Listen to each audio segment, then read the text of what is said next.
तो अगर मैं रख दूं तुम लोगों के सामने 3 चीजें, शुगर, डायमंड, ग्रेफाइट, तो क्या तुम मुझे बता पाओगे इन तीनों के बीच क्या सिमिलरिटीज है?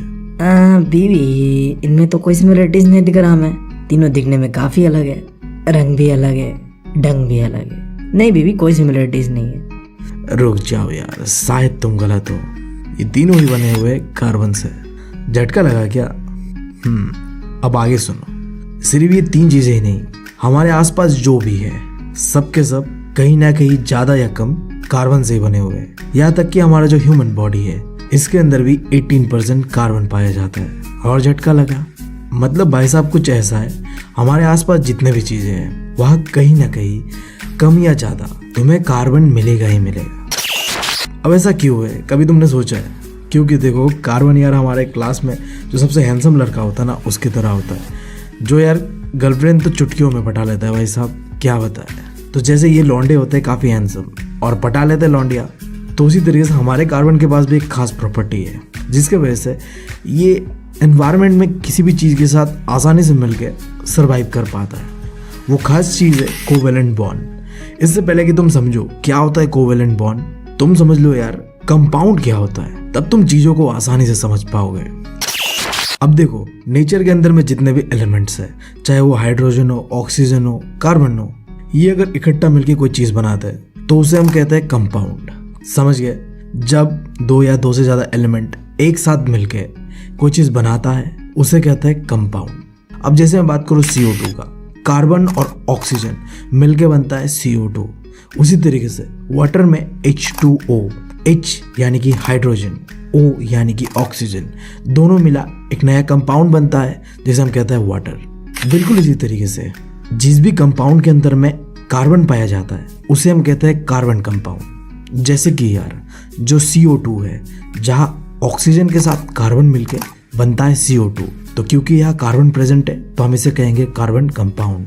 उसी तरीके से अगर मैं बात करूँ मीथेन का, तो यहाँ भी होता है कार्बन और ऑक्सीजन मिलके बनाता है मीथेन, जिसे हम कहते हैं CH4। तो इसी बीच अगर तुमने ध्यान दिया, मैंने कहा 2 या 2 से ज़्यादा एलिमेंट एक साथ मिलके कंपाउंड बनाते हैं, बट क्या तुमने सोचा है कि ये बनते कैसे होंगे? देखते हैं कार्बन का स्ट्रक्चर। देखो कार्बन के अंदर में 3 चीज़ें पाया जाता है, प्रोटॉन, न्यूट्रॉन और इलेक्ट्रॉन। तीनों ही 666 का कॉम्बिनेशन पे होता है।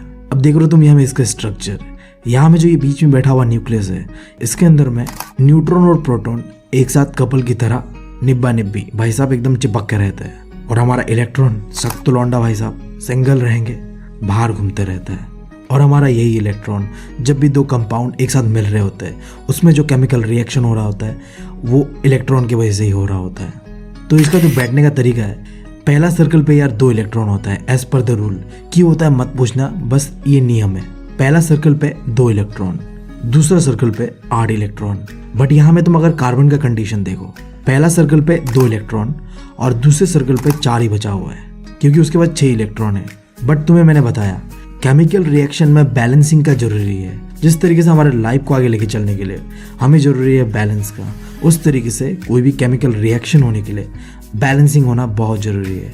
तो यहाँ पे आउटर सेल पे 8 इलेक्ट्रॉन चाहिए ही चाहिए, बट हमारे कार्बन के पास तो 4 ही है। तो यहाँ में कार्बन क्या कर सकता है, या तो अपने 4 इलेक्ट्रॉन्स को किसी को दे दे, या तो वो 4 इलेक्ट्रॉन्स किसी से ले ले। बट अपना भाई कार्बन कहता है मैं झुकेगा नहीं, मैं ना किसी को देगा ना किसी से लेगा, हमें शेयर करेगा। और ये जो प्रोसेस है इसी को कहते हैं कोवेलेंट बॉन्ड, जहाँ इलेक्ट्रॉन को शेयर करते हैं, ना कि लेते या देते हैं। और जो लेने देने का प्रोसेस है ना, इसे कहते हैं आयोनिक बॉन्ड। तो जब 2 एलिमेंट मिलते हैं तो मिलने का 2 प्रोसेस होता है, एक होता है आयोनिक बॉन्ड, दूसरा होता है कोवेलेंट बॉन्ड। आयोनिक बॉन्ड में लेन देन चलता है और कोवेलेंट बॉन्ड में शेयरिंग होता है। तो हमारा कार्बन जिद्दी सख्त लौंडा कहता है कि हम करेंगे शेयरिंग, मैं झुकेगा नहीं। इसके अलावा देखो यार, अगर हमारे भोसरी वाला चच्चा ना पूछ दे तुम्हें, अच्छा ये बताओ कार्बन कोवेलेंट बॉन्ड ही क्यों करता है, कोई दूसरा बॉन्ड कर लेता, मतलब आयोनिक बॉन्ड क्यों नहीं करता है, कोवेलेंट बॉन्ड ही क्यों? तो मेरे हिसाब से तो सुन मेरी बात, इट्स हर चॉइस। तेरे को क्या भाई, उसे करना है करने दे, बट क्योंकि हम एग्जाम देने जाएंगे तो बताना पड़ता है डिटेल में। तो सुनो, चलो मान लो हमारे कार्बन ने किसी तरह किसी से 4 इलेक्ट्रॉन ले लिया और अपना आउटर मोस्ट सेल पे जो जगह खाली था उसे भर दिया। अब आउटर मोस्ट सेल पे 8 इलेक्ट्रॉन है, जो कि देखा जाए तो बैलेंसिंग कर रहा है। बट क्या सच में ये बैलेंसिंग हो रहा है? देखो, 4 इलेक्ट्रॉन लेने के बाद कार्बन के पास ओवरऑल हो गया 10 इलेक्ट्रॉन, जबकि उसके न्यूक्लियस पे प्रोटॉन और न्यूट्रॉन कितने हैं? 6 है। तो यहाँ न्यूक्लियस के साथ तो नाइंसाफी हो गया। अब न्यूक्लियस कैसे 6 प्रोटॉन और न्यूट्रॉन से 10 इलेक्ट्रॉन को संभालेगा? संभाल ही नहीं पाएगा। तुम एज ए होल देखो तो बैलेंस हुआ ही नहीं। तो पहला कंडीशन पॉसिबल है नहीं। इसके बाद दूसरा कंडीशन लेता है कि मान लो मैंने 4 इलेक्ट्रॉन लिया नहीं, दे दिया किसी को, लूज कर दिया, तब क्या होगा? अब देखो, कार्बन के अंदर में न्यूट्रॉन और प्रोटॉन जो कि न्यूक्लियस पे है, उसने बाहर के 4 एटम को बहुत ही जोर से पकड़ के रखा हुआ है। इतने आसानी से वो छोड़ेगा नहीं उसे। तुम बताओ, क्या तुम अपने दोस्तों को किसी के बोलने पे छोड़ दोगे? नहीं ना। वहाँ में एक कॉम्बिनेशन बना हुआ है 666 का। इस कॉम्बिनेशन को तोड़ना बहुत ही मुश्किल है, बहुत ज़्यादा एनर्जी चाहिए, तो ये भी पॉसिबल नहीं है। तो फिर ये तो कार्बन के साथ एक प्रॉब्लम क्रिएट हो गया कि ना कार्बन किसी को दे सकता है ना ले सकता है। अब कार्बन कैसे अपना बैलेंसिंग करे और दूसरे एलिमेंट के साथ मिलकर एक कंपाउंड बनाए? तो कार्बन ने कहा हम करते हैं प्रबंध, और ये कॉन्सेप्ट लेके आया शेयरिंग का, कि चलो हम नहीं दे रहे तो हम शेयरिंग कर लेंगे। बस इतना बता देना भाई, भोसरी वाले चच्चा खुश, तुम भी खुश, मैं भी खुश। और यार वीडियो को लाइक करो जल्दी। इतना मेहनत से तुम लोगों के लिए वीडियो बना रहा हूँ, एनिमेट कर रहा हूँ, नोट्स भी दे रहा हूँ, सब कुछ दे रहा हूँ। वीडियो को लाइक करो। तुम्हारे एक लाइक से वीडियो में इंप्रेशन बढ़ेगा और मैं जो काम कर रहा हूँ तुम लोगों के लिए, इसमें मुझे मोटिवेट मिलेगा। ऑब्वियस सा बात है, देखो अल्टीमेटली बात ये है, जब चैनल पे व्यूज़ बढ़ता है तो यार बंदे के ऊपर अलग से मोटिवेशन बढ़ता है। और ये मोटिवेशन दोगे तुम मुझे लाइक करके, कमेंट करके और वीडियो को शेयर करके। खैर यार, यहाँ तो मैं बैठ गया अपने वीडियो को प्रमोट करने में, छोड़ते हैं। अब इसके अलावा अगर तुम्हें कोवेलेंट बॉन्ड का प्रॉपर्टीज या फिर कार्बन कंपाउंड का प्रॉपर्टीज पूछ दे तो तुम क्या बताओगे? तो यार तुम बताना, जब कार्बन किसी एलिमेंट के साथ मिलकर एक कंपाउंड बनाता है तब उस कंपाउंड के अंदर में पुअर कंडक्टर ऑफ इलेक्ट्रिसिटी देखने मिलता है हमें। उसका बॉइलिंग पॉइंट और मेल्टिंग पॉइंट लो रहता है। और क्योंकि कार्बन के अंदर में कोवेलेंट बॉन्ड होता है तो यहाँ आयोनिक बॉन्ड की तरह चार्जेस का एक्सचेंज भी नहीं होता है। जैसे आयोनिक बॉन्ड पे नेगेटिव चार्जेस और पॉजिटिव चार्जेस देखने मिलता है, ऐसा कुछ नहीं होता है कोवेलेंट बॉन्ड में। अब यार ये जो शेयरिंग ऑफ इलेक्ट्रॉन होता है, या फिर तुम कह सकते हो इलेक्ट्रॉन के बीच जो बॉन्डिंग होता है ना, ये भी 3 तरीके का होता है। ये सिंगल बॉन्ड हो सकता है, ये डबल बॉन्ड हो सकता है, ये ट्रिपल बॉन्ड हो सकता है। अभी तीनों क्या है इन्हें देखते हैं। देखो सिंगल बॉन्ड में क्या होता है, 2 इलेक्ट्रॉन का शेयर होता है। अब मान लो हाइड्रोजन है हमारे पास, हाइड्रोजन के पास अपना 1 इलेक्ट्रॉन है और पहला जो सर्कल होता है उसके लिए चाहिए 2 इलेक्ट्रॉन। तो अगर 2 हाइड्रोजन मिलके आपस में 1-1 इलेक्ट्रॉन को शेयर कर लेते हैं ना, तो ये बन जाएगा हमारा सिंगल बॉन्ड। फिर यह डबल बॉन्ड, यहाँ क्या होता है, 2 एटम अपना 2-2 इलेक्ट्रॉन यानी कि 4 इलेक्ट्रॉन टोटल शेयर होता है, तब हम कहते हैं उसे डबल बॉन्ड। अब जैसे ऑक्सीजन के पास टोटल 8 इलेक्ट्रॉन है, अंदर यार जैसे कि तुम्हें पता है 2 होता है और बाहर होता है 6। अब इसको बैलेंसिंग करने के लिए चाहिए 2।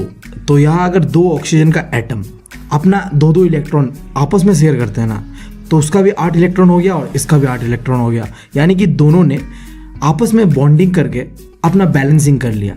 फिर ये ट्रिपल बॉन्ड, यहाँ में 3-3 इलेक्ट्रॉन, टोटल 6 इलेक्ट्रॉन का शेयर होता है आपस में 2 एटम के। जैसे कि देखो नाइट्रोजन के पास 7 इलेक्ट्रॉन होता है, अंदर यार 2 होता है, बाहर 5 होता है। अब इसे कितना चाहिए अपना बैलेंसिंग करने के लिए? 3। तो इसे 3 किसी से शेयर करना पड़ेगा। अब यहाँ अगर 2 एटम नाइट्रोजन का आपस में 3-3 इलेक्ट्रॉन शेयर कर लेते हैं ना, तो यहाँ देखो 8 इलेक्ट्रॉन इसका भी बन रहा है और इसका भी बन रहा है। दोनों ने 3-3 इलेक्ट्रॉन को शेयर करके अपना जो आउटर ऑर्बिट पे 8-8 करके बैलेंस कर लिया। तो ये जो 3 तरह का बॉन्ड तुम्हें मैंने बताया, single bond, double bond, triple bond, ये तीनों ही पॉसिबल है हमारे कार्बन के साथ। हमारा कार्बन सिंगल बॉन्ड भी कर सकता है, डबल बॉन्ड भी कर सकता है और ट्रिपल बॉन्ड भी कर सकता है। अब जैसे मैं तुम्हें एग्जांपल बता रहा हूँ यार, कार्बन का सिंगल बॉन्ड कैसे होता है। देखो मीथेन एक तरह का कार्बन कंपाउंड है। मीथेन का जो फॉर्मूला होता है CH4, यानी कि मीथेन बना हुआ है कार्बन प्लस हाइड्रोजन से। यहाँ कार्बन के पास भी 4 इलेक्ट्रॉन है, हाइड्रोजन के पास भी 4 इलेक्ट्रॉन है। अब यहाँ देखो सिंगल बॉन्ड होता कैसे है, ये हमारा कार्बन और यहाँ इसके पास है 4 इलेक्ट्रॉन। अब हम यहाँ में 4 अलग अलग हाइड्रोजन को पुट कर देते हैं। हमने 4 अलग अलग क्यों किया? क्योंकि हाइड्रोजन के पास 1 ही इलेक्ट्रॉन होता है, तो हमें यहाँ 4 हाइड्रोजन अलग अलग लेना पड़ा, तब जाके 4 इलेक्ट्रॉन हुआ हाइड्रोजन का। अब देखो हाइड्रोजन को अपना पहला सर्कल कंप्लीट करने के लिए चाहिए था 2 इलेक्ट्रॉन, तो यहाँ कार्बन के साथ सिंगल बॉन्ड करके ये चारों ही हाइड्रोजन ने अपना पहला सर्कल कंप्लीट किया, और इसी के साथ साथ हमारे कार्बन ने भी इन चारों हाइड्रोजन के साथ सिंगल बॉन्ड कर करके अपना ऑर्बिट में 8 इलेक्ट्रॉन कंप्लीट किया। तो ऐसे होता है कार्बन के बीच सिंगल बॉन्ड। थोड़ा कॉम्प्लिकेटेड था, तुम एक बार 2 बार रिवाइंड करके देख सकते हो। अब एक जो सवाल है कि कार्बन इतना यूनिक क्यों है, why is carbon so unique, इतना खास क्या है कार्बन में। या फिर क्वेश्चन ऐसे भी पूछ सकता है, वर्सेटाइल नेचर ऑफ कार्बन, दोनों एक ही बात है। तो इसका 3 रीजन है, यानी कि 3 प्रॉपर्टीज है जो कार्बन को काफी खास बनाता है दूसरे एलिमेंट से। अब वो 3 प्रॉपर्टीज है क्या? पहला कैटिनेशन, दूसरा टेट्रावैलेंसी और तीसरा आइसोमेरिज्म। अब इन तीनों को डिटेल में देखते हैं। यार कैटिनेशन में क्या होता है, कार्बन के अंदर में जो एटम्स होते हैं ना, ये आपस में ही मिलके एक लंबा चेन बनाते हैं, इतना लंबा कंटिन्यूस चलते रहता है। तुम इसे कह सकते हो कि कार्बन के पास एक सेल्फ लिंकिंग प्रॉपर्टी है, यानी कि कार्बन के जो एटम्स है इनका आपस में बहुत अच्छा जमता है, जैसे हम दोस्तों में होता है ना भाई, अच्छा जमता है। इसी तरीके से कार्बन का जो एटम्स है इनमें आपस में बहुत ही अच्छा जमता है, जिसके वजह से ये अपना एक लंबा लंबा चेन बना सकता है।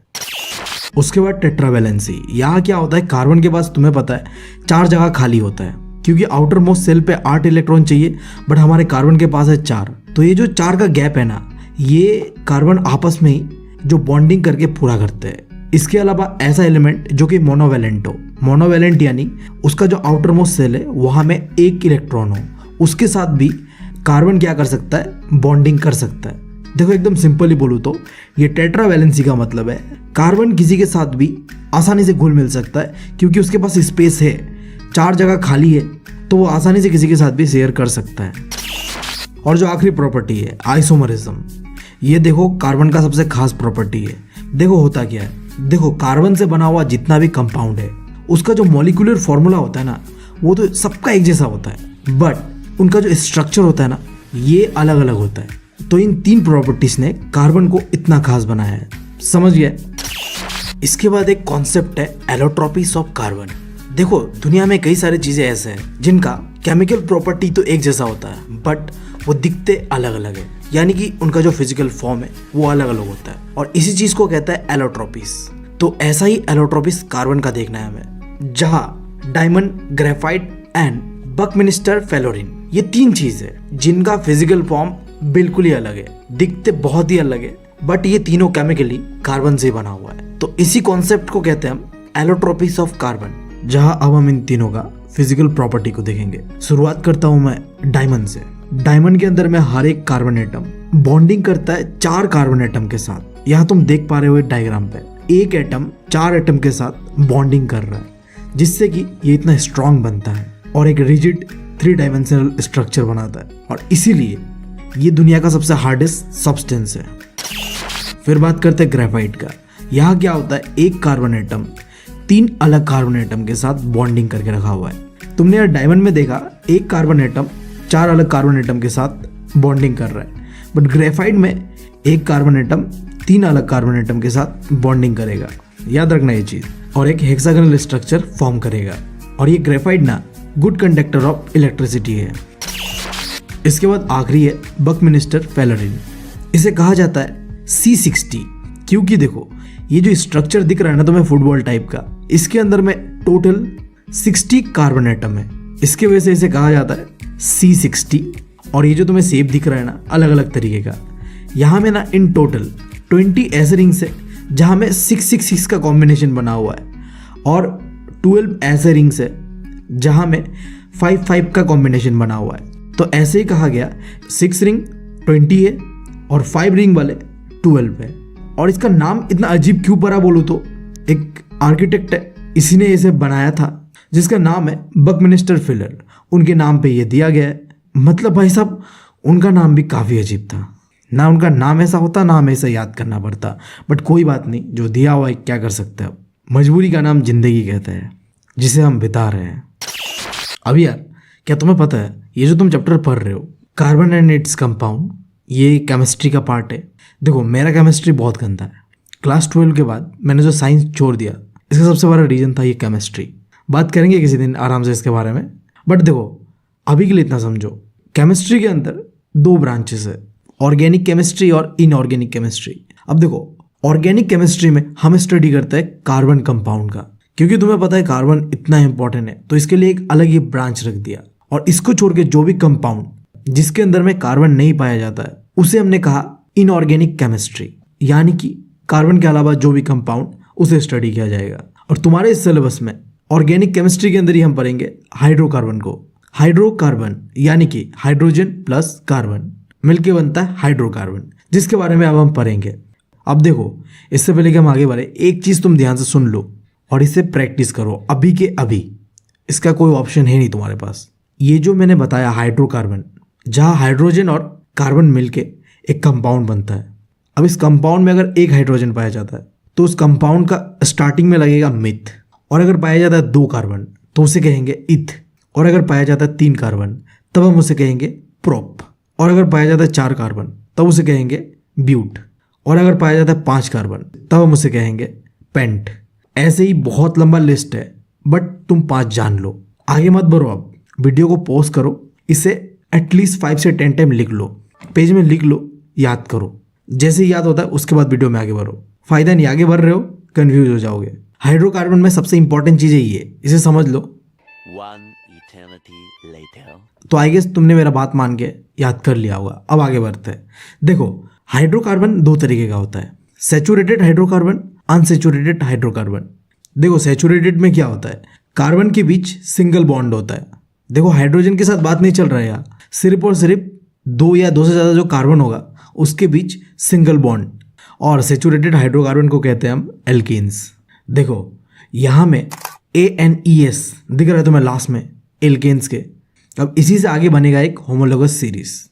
2 मिनट बस रुक जाओ, तुम याद रखना एल्केन का जो लास्ट में ANES, इसे ध्यान दो। इसे हम आगे जो कार्बन में पढ़ा था ना, मिथ, इथ, प्रोप, ब्यूट, पेंट, इनके साथ जोड़ के होमोलोगस सीरीज बनाएंगे। बट अभी के लिए जो चीज़ मैं लिखा रहा हूँ वो लिख लो। फिर इसका जनरल फॉर्मूला CnH2n+2। इस फॉर्मूले के यूज से तुम पूरा होमोलोगस सीरीज बनाओगे। और हाइड्रोजन का यहाँ लिमिटेड सीन रहेगा, जो है वही रहेगा, कार्बन के ऊपर ध्यान दो। और इसका जो एग्जाम्पल है इथेन, इसका जो केमिकल फॉर्मूला है C2H6। देखो, अगर मैं इसका डायग्राम बनाऊँ तो यहाँ 2 कार्बन है, पता है तुम्हें, और 6 हाइड्रोजन है। तो जब ये दोनों मिलेंगे ना, तो जो बॉन्ड बन रहा है वो सिंगल बॉन्ड बनेगा, यानी कि ये जो 2 कार्बन एटम है ये अपना एक एक इलेक्ट्रॉन शेयर करेगा। सैचुरेटेड हाइड्रोकार्बन में सिर्फ सिंगल बॉन्ड होता है, यानी कि एक एक एटम शेयर होता है। समझ गए? अब अनसैचुरेटेड का बात करते हैं। अब अनसैचुरेटेड 2 तरीके का होता है। एक होता है जहां कार्बन एटम के बीच डबल बॉन्ड हो रहा होता है, और इसे हम कहते हैं एल्कीन्स। देखो, वहां में ए लगा था, यहां में ई लग रहा है, ENES, एल्कीन्स। समझ गए? और इसका जो जनरल फॉर्मूला होता है CnH2n, याद रख लो, बाद में काम आएगा। और जब एग्जाम्पल का बात कर रहे हैं, वही मीथीन, देख रहे हो, मिथ लगा हुआ है, ENE लग गया। इसका जो केमिकल फॉर्मूला है वो है C2H4, यानी कि यहाँ 2 कार्बन के एटम है और 4 हाइड्रोजन के एटम। अब जब यहाँ बॉन्डिंग हो रहा होगा तो यहाँ ये दोनों कार्बन एटम अपना 2-2 इलेक्ट्रॉन आपस में बांट लेंगे, जिससे कि यहाँ डबल बॉन्ड होगा।